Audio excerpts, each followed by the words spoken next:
Hi, I'm Julie. Welcome back to Vinyasa Writing. This is number 4, Focus on Transitions. As I said in the first video, the word vinyasa means to set in a particular manner. In the practice of yoga, it also means to flow. The term is also used to refer to a set sequence of movements that link one series of poses or asanas to the next. I've heard that it's effective because it uses all the muscles in your body and functions as a kind of body reset.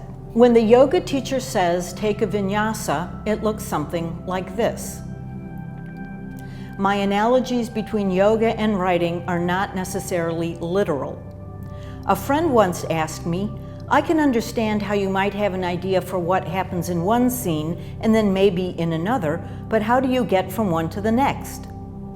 I didn't have an answer for her then, only an intuitive sense how to do it, but today I'd say, you get from one scene to the next with a metaphoric vinyasa. One of our superpowers as novelists is our ability to distort real time, to either compress it or expand it. Let's say you have 2 scenes in mind. 1. Misha and her best friend are in a coffee shop and have a great idea for a party.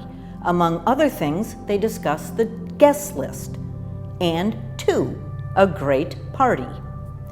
After you finish the coffee shop scene, you vinyasa your story to the party by compressing several days and 1 or more hours of the event with the line, Misha was delighted by the responses to her invitation and everyone was having a jolly good time.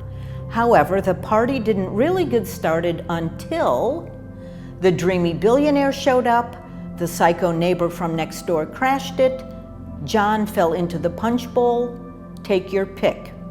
This vinyasa transition is 1.5 lines. A transition can always be longer. It might be a poetic paragraph about the change of seasons.